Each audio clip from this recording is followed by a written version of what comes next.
afternoon, everyone. This is Jared Rand, and welcome to the Global Guided Meditation Call for April 6th, 2021, Tuesday, 3 p.m. Eastern. Today at 6 p.m. Eastern, I'll be doing a podcast with Mark Z. What if you could replace your worry? What would happen if you could replace your worrying? It's a habit that we have. It's very destructive. And it's a habit that the human mind can entertain. It is actually a form of dis-ease of the psyche. It forms when we feel disconnected from our soul and our spiritual roots. Something happens in this life. And have you ever noticed that we get these perpetual stream of negative fear-based thoughts that flood into our head and begin repeating themselves over and over and over again? So they kind of bubble up and they fill the narrowing mind with doubt and resistance to trusting this life. And the thing that what it is that we're worried about may or may not even come to be. Yet the mind just grabs on and doesn't let go.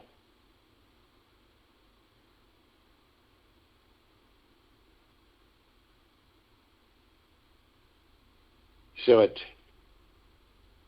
it won't let go and relax. It's able to, but it won't.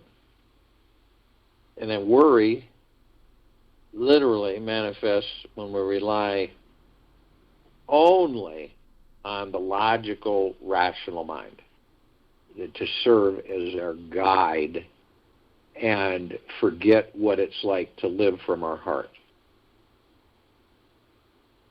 When we become lost in the trail of perpetual tension left behind in the mind's anxious what-if thinking. So the worrier inside each and every one of us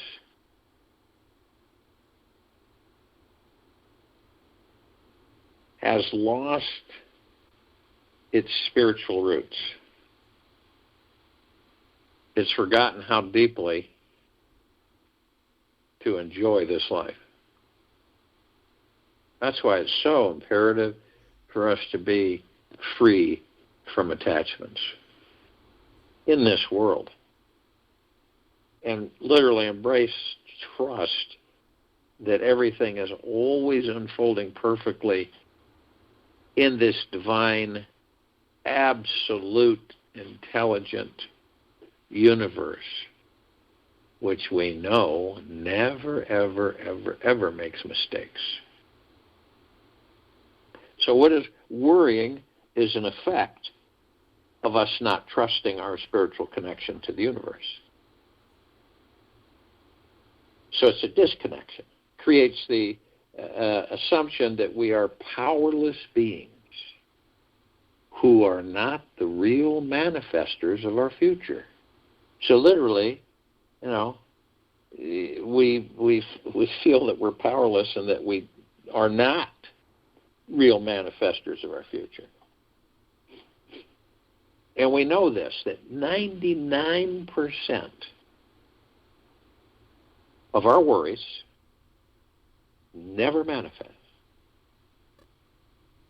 Yet, that little 1% that our minds worry about. And the ego mind, our ego minds want full control of reality. Thinking that having a stronger, more strategic hold on this life is the most optimum place to be. It always goes back to when we resist trusting in this life, when we resist trusting in this life, we will stop letting in love and honoring this divine mystery that surrounds us. So the ego mind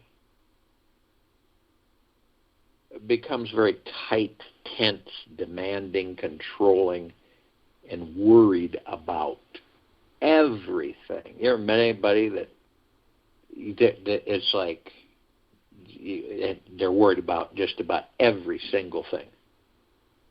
So we tend to worry, and the worry becomes the ego. The ego abhors being weak, vulnerable and unprotected from unexpected change. It thinks real strength is found in hardness. And it wants total security, safety, and 100% guarantee that this life will be okay. But yet the ego doesn't realize that this life is a perpetual leap of faith into the unknown. I've talked about we're all standing at a bridge. And beneath the bridge, of course, is this massive river, foaming and white, and current is super strong. And that's the river of void.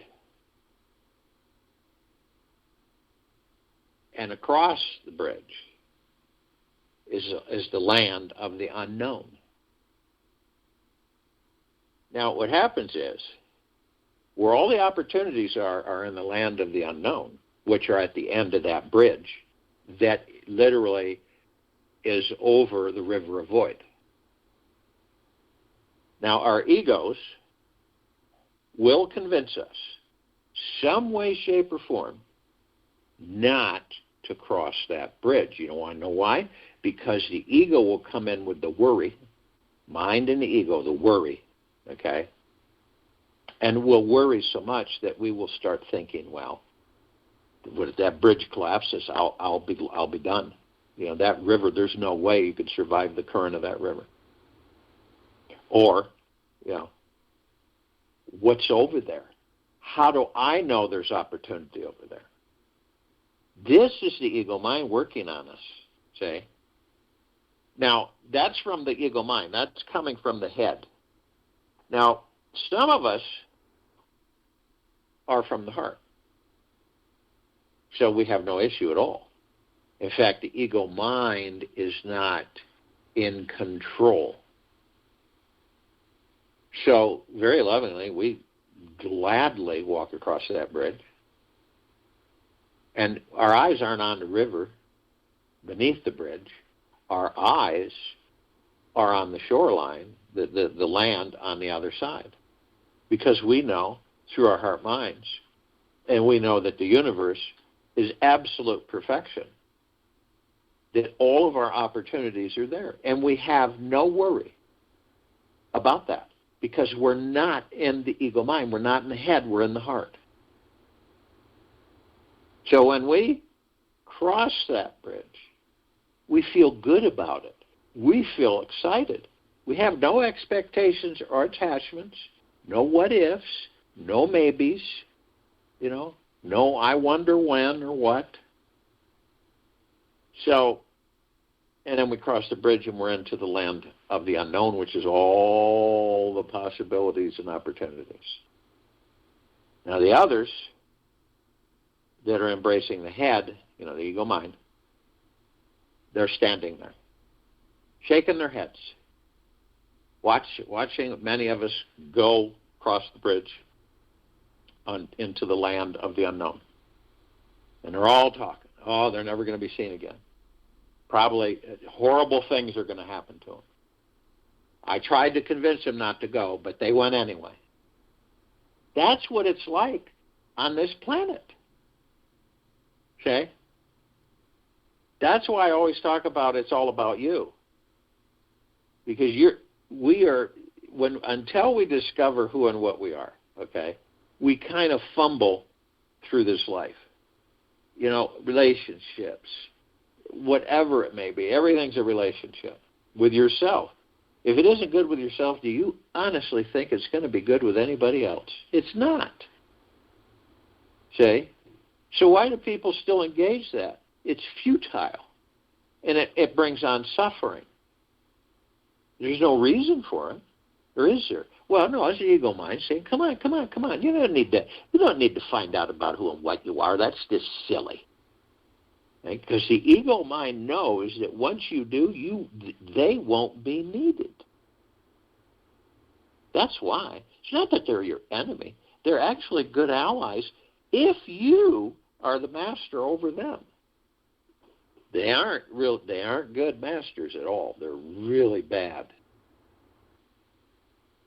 When you realize every single problem, no matter what it is, has a solution. Right? How many of us worry, okay, about things? And we all worry. None of us are exempt from it. But how many of us worry, but we don't produce a solution? We aren't thinking in the direction of solution. We're just thinking in the direction of problem and then worrying about the problem. And it's interesting because it's an old Chinese proverb, and it's really great. If your problem has a solution, then why worry about it? If your problem doesn't have a solution, then why worry about it? It's all about not being controlled and supervised and directed by the ego mind. That's where all of our issues begin. Do you really believe that when you're in the heart, does it matter what you look like, what you're wearing, what color your skin is, whatever? Does it matter how you're viewed by others to you? That's all the material world, the social structure, how it's been twisted and corrupted and set up to pit us all against each other on a continual basis. When our natural state of being is the opposite. That's why it's a choice. It's not good or bad or indifferent. It's a choice for all of us to determine and to say, I am no longer going to operate from the head. I am going to operate from the heart. That's a huge commitment to ourselves. You don't have to announce it to anybody. Oh, I've decided to work with my heart, not the head. No, this is you. It's all about you. And this is where all the discovery is. This is where all your abundance and wealth and prosperity and happiness, and this is where your ease of this life is.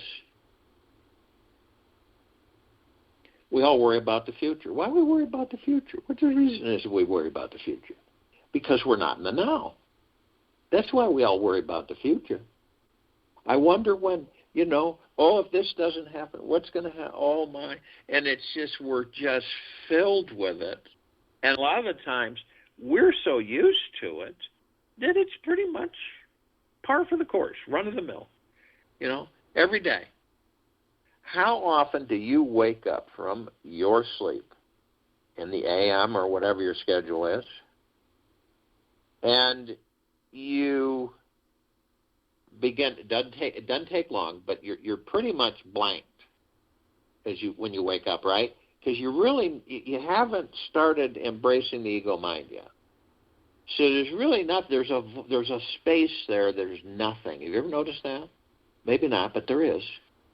When you first stir out of bed, You're not getting up yet, but you first stir, there's nothing. There's a space there. It's not huge, but there is a space where you're not thinking anything. You're not really nothing. It's nothing. You're being nothing. You're in the moment.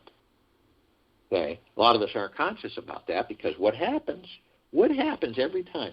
The ego mind kicks in, and then all these thoughts start flooding us. And you've probably experienced it where you say, oh, I got to do this. Oh, I got to get going with this. And, oh, wow, oh, boy, and then I've got this. And, oh, that's what happens as soon, not much long after we have stirred from sleep. Now, wouldn't it be great if you could just stay in that space, the one that's the brief moment where there's nothing going on, where you could just stay there in that space by being in the heart mind and being consciously aware of the ego mind. You can. That's where the sacredness of that space is your natural state of being. That's what Buddha was in, right? That's what Christ was in. That's the Christ energy. It's the stillness that is our natural state of being. Because when you're still, and you're not thinking, you're not bracing thoughts, none, you're not bracing any thoughts, nothing's going on with you, see? Because you've stilled the ego mind, the subconscious mind, because you're in the heart. So where's all the worry? Ego and mind. That's where all the worry is. Where's all the stress and fear? Ego, mind. Where's all the dis-ease? Ego, mind.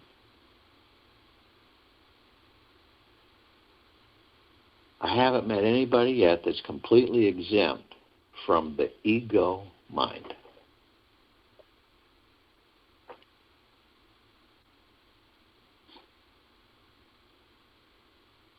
And we know, there's a part of us, the heart knows,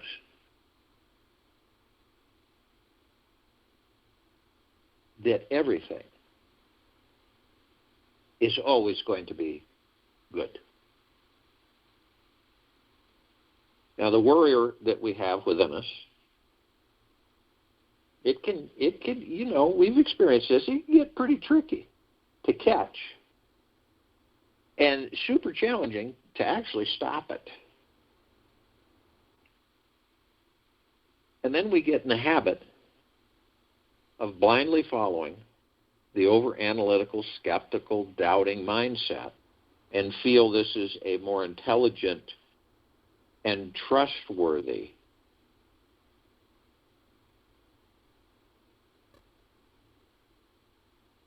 than our free-flowing, spontaneous, arising intuition. So we're kind of like a worry addict that's inside of us. And it's that part which has stopped appreciating life just the way it is. And it feels incapable of accepting that whatever will manifest tomorrow will be the highest good of all concerned.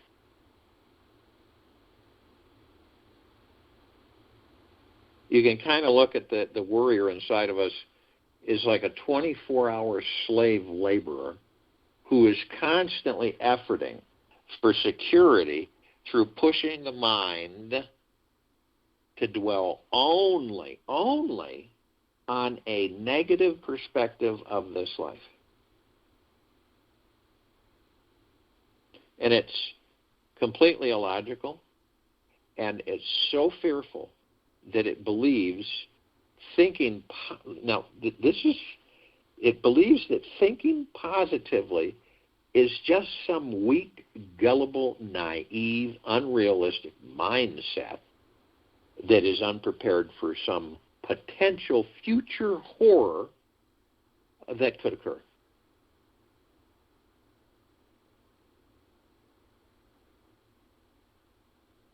Now, how do you convince a super worried mind, okay, that a negative outcome is not coming ahead?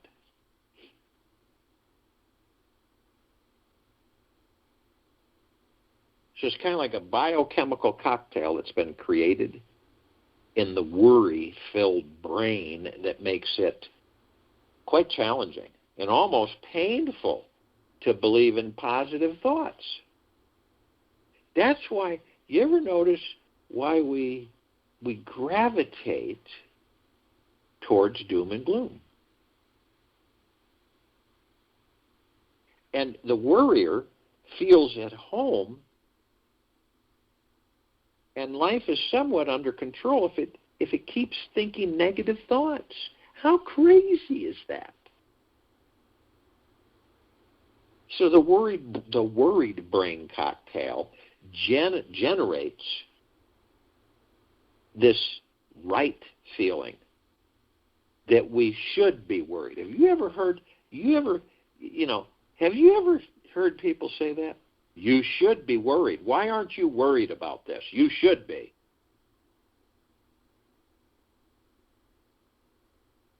So that we should be worried and continue on this path, being even more serious concerned about any potentiality, highly critical or important life situation.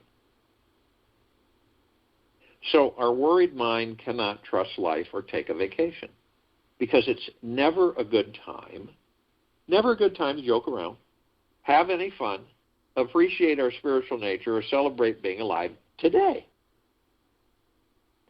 Have you ever been in a situation where maybe you or maybe someone else, where there's something, here it is again, serious, okay, and the person who they're acting kind of just melancholy and lighthearted and joking and stuff, and you turn and say, how can you be joking at a time like this? This is some serious stuff. You ever had that happen? That's a prime example right there. It's always shifting into higher consciousness. It's always leaving the mind alone. This is where you're going to come in to ease, peace, in the now. The energy of our pure consciousness acts like a river of clean water, which is flowing and purifies away the negative ideas which have little foundation in reality. And it's very simple. Being aware of our consciousness for just a few minutes, we can instantly release our ego's need to be afraid and in control. And then we can begin to sip a deeper experience of this life that feels open, trusting, and loves enjoying the sensations of a deeper relaxation inside. The normal self is the mind. The mind is with limitations. But pure consciousness is beyond limitations and is reached by investigation into the I. Ramana Maharishi.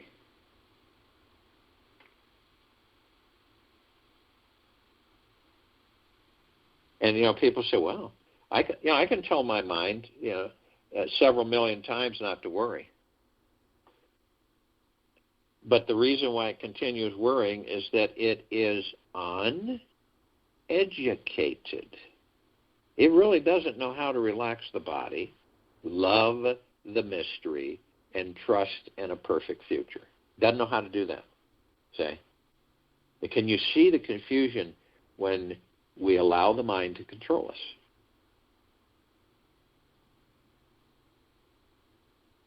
So the mind thinks it thinks too much. It feels too powerless and feels the need to be in control of it all. That's where that comes from. And when it imagines some fearful scene is occurring, it believes its thoughts are having no energetic impact on the outer environment or people. It is completely, the worried mind is ignorant of what quantum physics has proven the past 50 years, that thoughts are things that impact our world. It's so important for this civilization, and you can't. People have to choose. They choose to be. Every thought and feeling that any of us have, right now, right in this moment, is impacting our environment, our community, and the entire world on some level.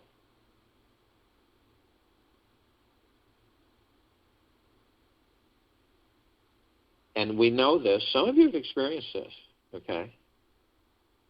It's been proven that a person who you're emotionally close with on the other side of the world can feel it when you shift into a highly emotional state of love, anxiety, or fear. Can feel it. Now, I'm not saying that they're consciously aware of that, but they do feel it. Haven't you ever done that?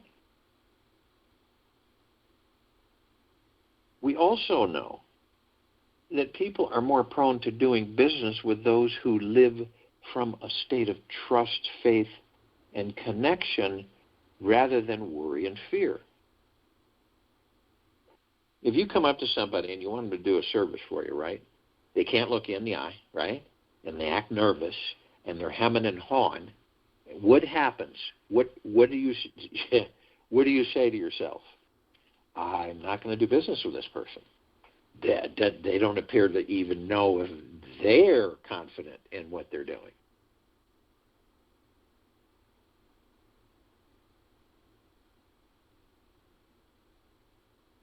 So we literally are massively powerful magnets, and we attract however we think and feel, okay? We are able to manifest, magnetize, and attract the right people and situations we want when our heart is resonating with the feeling that everything is going to be fine. But when it's not, we don't.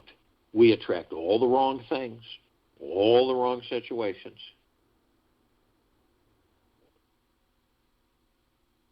And once each of us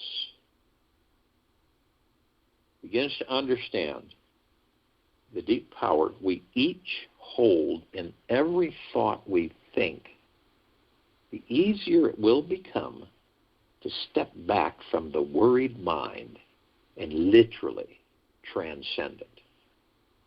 Now, if we can't step away from the mind, we all are a mere slave to its forces. And try looking at your worries directly. And you might see that they typically are directed at the outer world, aren't they? Typically. And the mind tends to get hooked on thoughts about what? What is it? What are the thoughts it gets hooked on? Possessions, things about possessions, money situations, home life, our physical body, what other people think, if our loved ones are doing okay, and what we will manifest in our future. In other words, what we're looking for to have in our future. So the untrained mind can worry about anything. It is a real creative genius that will poke around every possible fearful corner. You ever notice that when you don't seem to be having fear? I mean, where you're in that place where you're not worried about anything. But the mind starts going here and there and poking here and then brings something up. It generates something where you then embrace and then start to worry.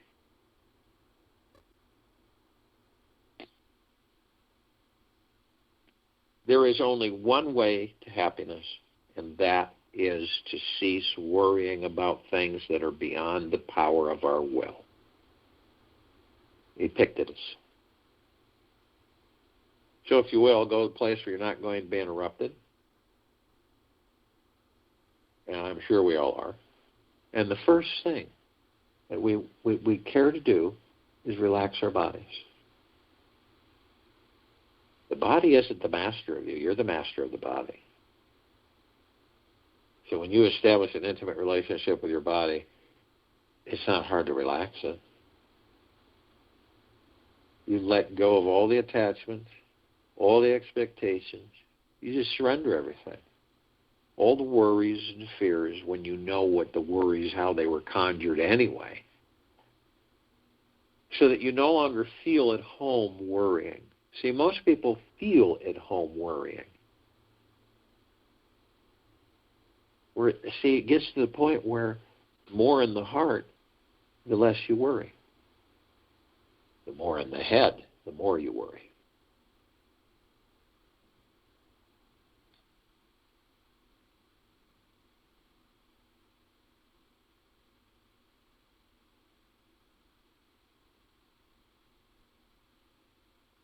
So as you relax your body, and just picture this.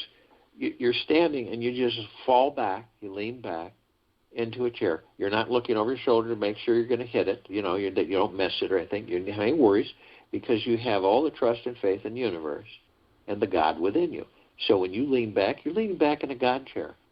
God's arms wraps around you, and you're in total bliss, complete relaxation. You have a care in the world, and you're just there. We've all been there. We've all had that, a little taste of that times. Okay? And you have no interest in moving. Your body is completely relaxed, head to toe. And then we move into the now.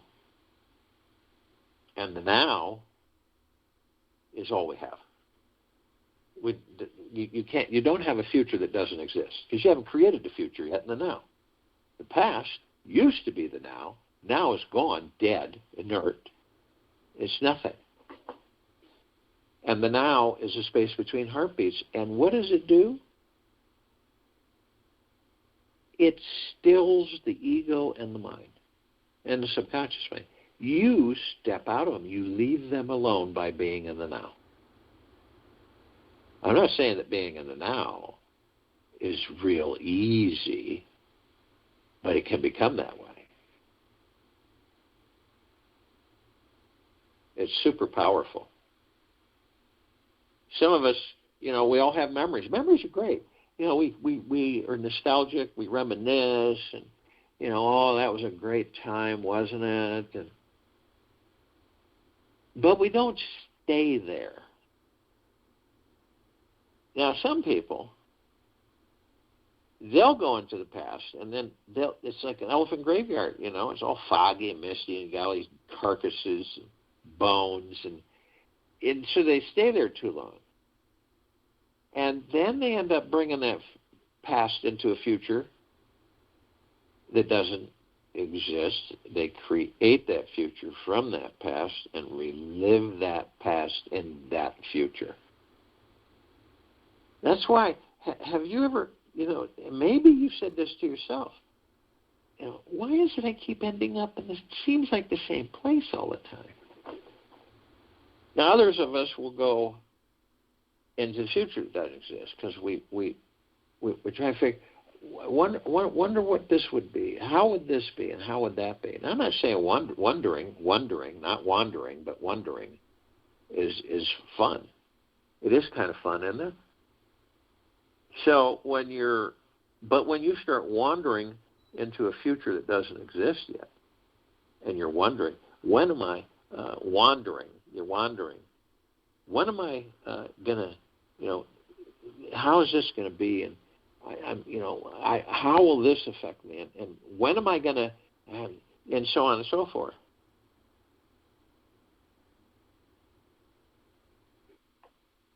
So the now is the gateway for us to master the ego mind and the subconscious mind, to practice staying in the now. Now, we get these thoughts. We all do. None of us are exempt from it.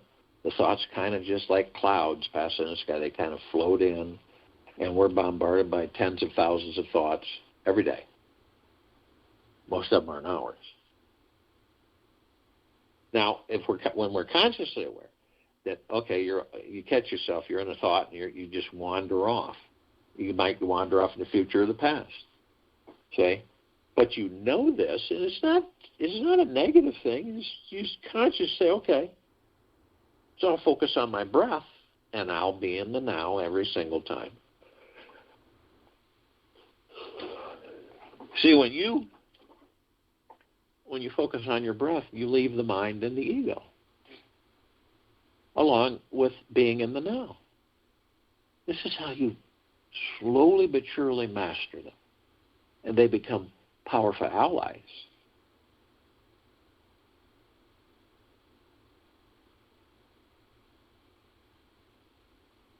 Now, the breath is divine positive energy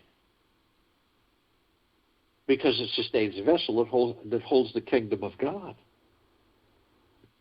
It empowers us, relaxes us, focuses us, energizes us, sustains us, calms us. It's nothing but divine. So you know. And you practice it. You might practice it 100 times or more a day. And eventually, it will be automatic.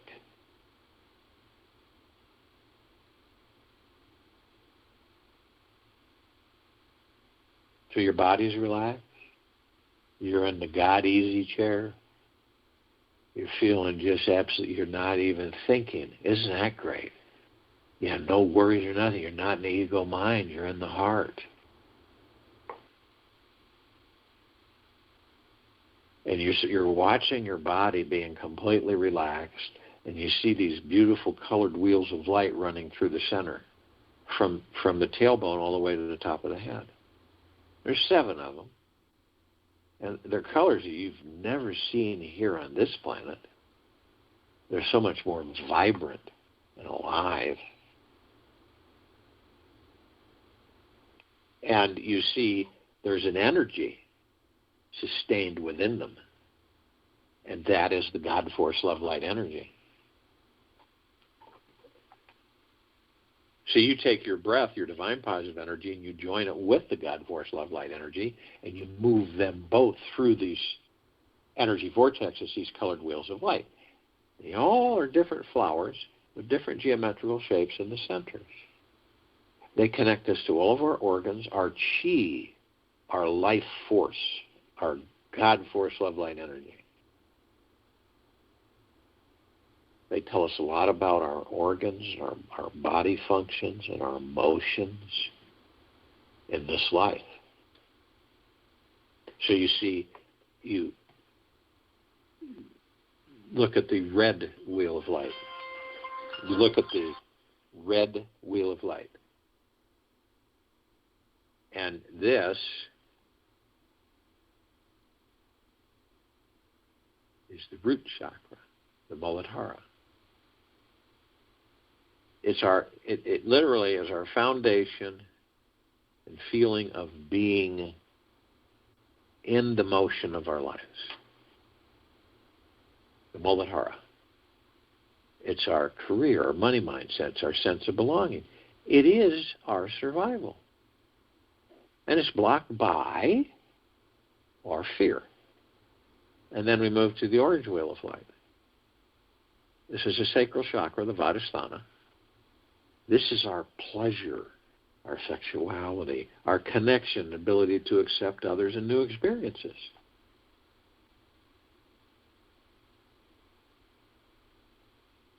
And it gives us, our emotional issues, sense of abundance, well-being, the pleasure, sexuality, reproductive organs, our physical, it's all connected. Physical, our reproductive organs, kidneys, bowels, immune system. And then we move to the golden yellow wheel of light, the solar plexus chakra, the Manipura. This is our personal power, our ability to channel. It's our self-worth, self-confidence, self-esteem. It's our willpower. And it's blocked by shame. Then we move to the emerald green wheel of light, the heart chakra, the Anahata. This is our ability to love, relationships, and self-acceptance. And it is blocked by grief.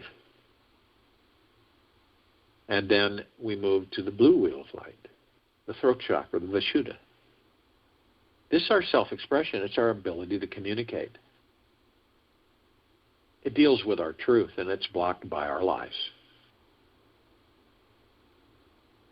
And then we move to the indigo wheel of light, the third eye chakra, the Ajna. This is our intuition, sense of purpose, and our direction in this life, and seeing the big picture. It's our insight. It's blocked by illusion. And then the violet wheel of light, the crown chakra, the Sahasrara. This is our direct connection to the divine. It is our ability to be fully connected spiritually. It deals with cosmic energy, and it's blocked of all things by ego attachment. All of us are consciously aware in this now, in this moment, that we are of and from the highest of deepest, deepest, deepest eternal love, and of and from the highest of deepest, deepest, deepest eternal gratitude. And these bodies that we're in, the heart mind, the ego mind, the subconscious mind, the higher self, the soul, the spirit, the God source, the pure consciousness, all one. And all of us are literally heaven on this earth. The soul's the heaven. The body's the earth. The body stands on the earth. We are heaven on earth. We cannot not be. Many have lost their understanding of this, but it is to be. Every step we take, we're creating paradise. We cannot not. Literal paradise, every step we take. And we've learned to shine our God force, love, light, energy outward, flooding and saturating all life, the highest supreme value in the universe, everywhere. All of our brothers and sisters, whether they're awake, asleep, or in between.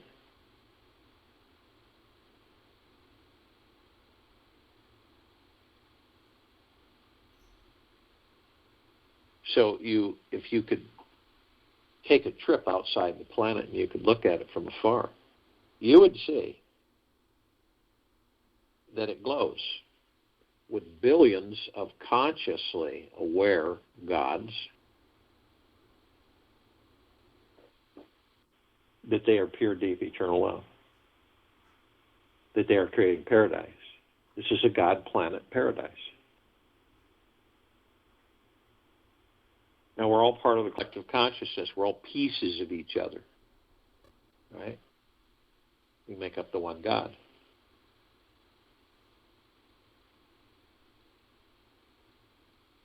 And we reach out to other parts of ourselves that are consciously aware. Some of the collective consciousness is asleep. So we reach out to the inhabitants of inner earth, hollow earth, Agartha, and beneath earth. Yet, only those who are consciously aware that they're of and from the highest of deepest, deepest, deepest eternal love and of and from the highest of deepest, deepest, deepest eternal gratitude, can be with us. In this now, in this meditation, form this circle of light and a complete liberation of this planet. And they come in the billions, and they're with us now consciously. We call upon all the light energy beings out there, and all that there is, ever has been, ever will be, ever beyond and forever. And yet only those who are consciously aware that they're of and from the highest of deepest, deepest, deepest eternal love, and of and from the highest of deepest, deepest, deepest eternal gratitude, can be with us in this now, in this meditation, of forming the circle of light and the complete liberation of this planet.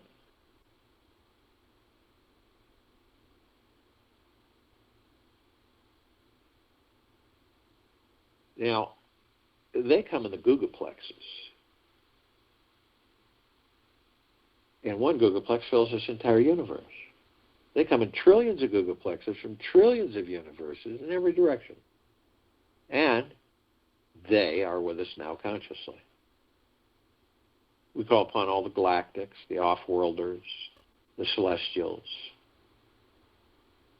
Yet only those who are consciously aware that they're of and from the highest of deepest, deepest, deepest eternal love, and of and from the highest of deepest, deepest, deepest eternal gratitude, can be with us in this now, this meditation, form this circle of light and complete liberation of this planet Earth Gaia Arya into the higher of the highest of the high vibrational frequencies of deep, pure, eternal love and gratitude.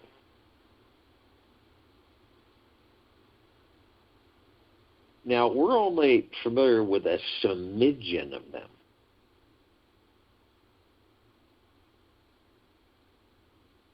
Over 1,000 travel through this solar system every single day.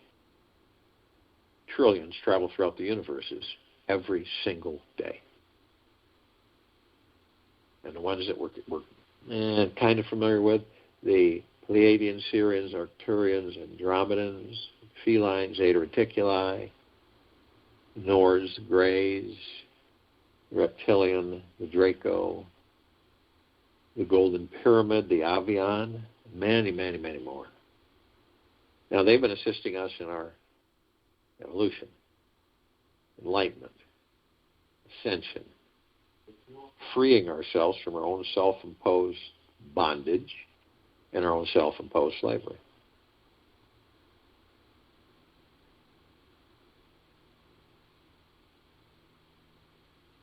And in uncountable numbers, they are with us now consciously. We call upon all of our loved ones, all those who have ascended out of body in this lifetime and all lifetimes that we've inhabited. Yet only those who are consciously aware that they are of and from the highest of deepest, deepest, deepest eternal love, and of and from the highest of deepest, deepest, deepest eternal gratitude, can be with us in this now, in this meditation, forming this circle of light. And they come in the billions, and they are with us now consciously. We reach out to all the light energy beings who have decided to be housed in the following forms on in, above and below this planet Earth Gaia Arya in this now, in this meditation. Yet, only those who are consciously aware that they're of and from the highest of deepest, deepest, deepest eternal love, and of and from the highest of deepest, deepest, deepest eternal gratitude, can be with us in this now, in this meditation of forming this circle of light. Now, they're in the trillions in the numbers. And they're in shapes, color, sizes, forms, configurations of which we've never seen before. As a matter of fact, we only see 1% of what is. The ones that we're somewhat familiar with, fairies and sprites, the elves, the gnomes, the dwarves, the trees, the trolls, the elementals, earth, air, water, fire, ether, wood, the mermaid, the dolphin, the whale, the pegasus, the unicorn, the centaur, and the minotaur. Many, many, many more. And in the trillions, they are with us now consciously.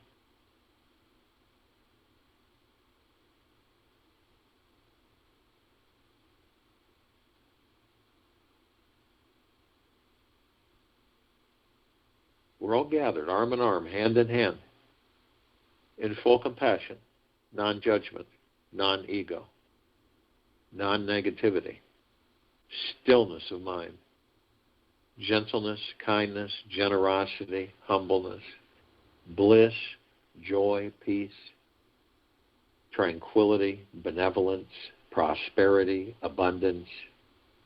We're all one. And we're all God. And we're all love. And our God, force, love, light, energy is in all that there is, ever has been, ever will be, ever, beyond and forever. This is why it continues to intensify and it continues to expand. We form a massive circle of light around the equator of this planet Earth, Gaia, Arya, in this now, in this meditation. This light is so brilliant, and it emanates from the God, force, love, light, energy deep within our core being. It is the God source. And it's so bright that it grays out the darkness of sacred space. It'd take over 1,000 billion suns in this solar system alone to even come close to its radiance. And we're flooding this. Pure, deep, eternal love. The highest of the highest high vibrational frequencies. All over this planet, Earth, Gaia, Arya. All over our brothers and sisters. All life, the highest supreme value in the universe. Eternally, always. It's flooding all of them.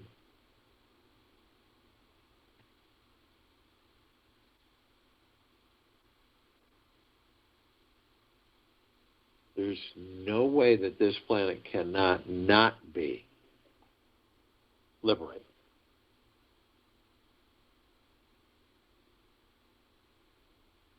So we begin to levitate above the planet. And as we levitate, we are also reminded and joined by the archangels, the cherubim, the seraphim, the archetypes. The ascended masters, Kuan Yin, Maitreya, Buddha, Lakshmi, Ganesh, Gaia, Saint Germain, Sananda Christ, Amoria, Abundantia, Pel, Thoth, Yella, Yeshua, many, many, many more. And the archangels, cherubim, seraphim, archetypes, their civilization have vibrated a different frequency than we do. That's why we don't see them like we see each other. But they're with us always. How can they not be? We meet them. We talk with them. We don't necessarily know it at the time. And every single time it's the same message. It's just delivered in different ways. Isn't it absolutely spectacular to be alive in these bodies? And then we experience a little bit of the bliss inside of us bubbles to the surface. Yes, it is. And they're surrounding us all the time, tens of thousands.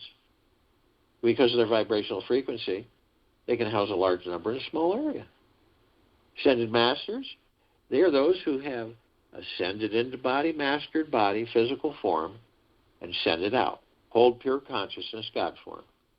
We have ascended into physical form or mastering physical form. And we're creating our experiences in this physical form so we can perfect our creation.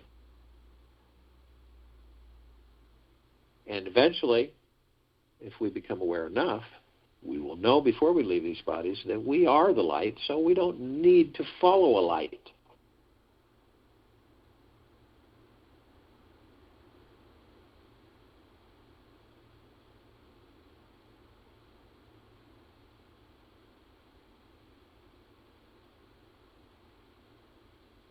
So as we all continue to levitate above the planet, some of us step outside our physical form. If we're carrying physical form, we float effortlessly above the body. We come in immediate contact with this massive crystalline light tower. We created it. It's larger than the solar system. And the column, we see this huge, massive oblong sphere In the center of the sphere is this golden white, yellow, sparkling ball of light. It's surrounded by vibrant rings of color, all shimmering, and they're all sending out waves of warm mist that are penetrating all of us head to toe inside now. And the golden white yellow ball of light is pure, deep, eternal love. And following that is gratitude, well-being, gentleness, kindness, generosity, and humbleness, bliss, joy, peace, tranquility, benevolence, great prosperity, abundance, wealth. And then we discover that all of these waves and these lights are us. We are all of these. At the top, we designed it so the golden ocean can come cascading down 360 degrees eternally, always. And it is, and it has been, flooding all of us. This massive golden ocean of pure, deep, eternal love, gratitude, and peace, flooding us, saturating us, nonstop. All of us are drops of this golden ocean. And all of us contain the essence of this golden ocean. And the ocean, the golden ocean, is the drops, and the drops are the golden ocean. And the only illusion is separation.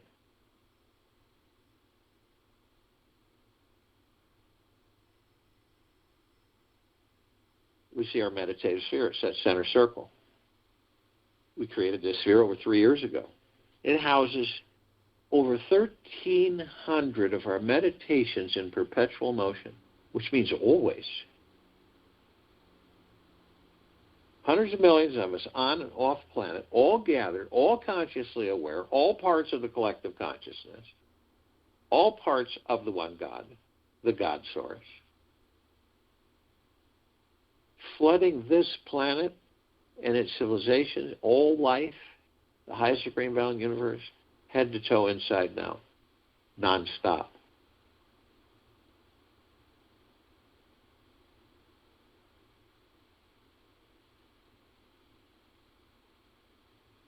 That's why this meditative sphere can be seen, heard, and felt in all that there is, ever has been, ever will be, ever beyond, and forever. And this is why it continues to intensify and it continues to expand. And it's flooding all of us always. It's spectacular. It's phenomenal. This world that we are currently entertaining really reaches out and needs people who are more alive. I'll join you in a meditation and return to close us out.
take an easy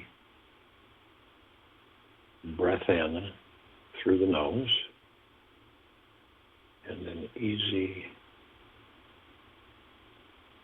breath out through the mouth. Move slowly and easily.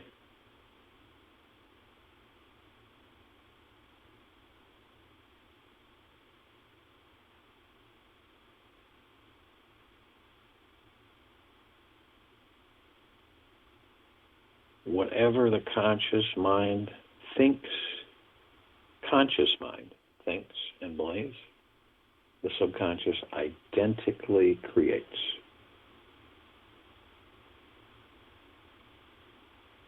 Living our lives in a conscious state, purely intentional and alive. Only then are you guaranteed to manifest the life you desire. Take this with you for the rest of the day, into the evening and night, into the following morning.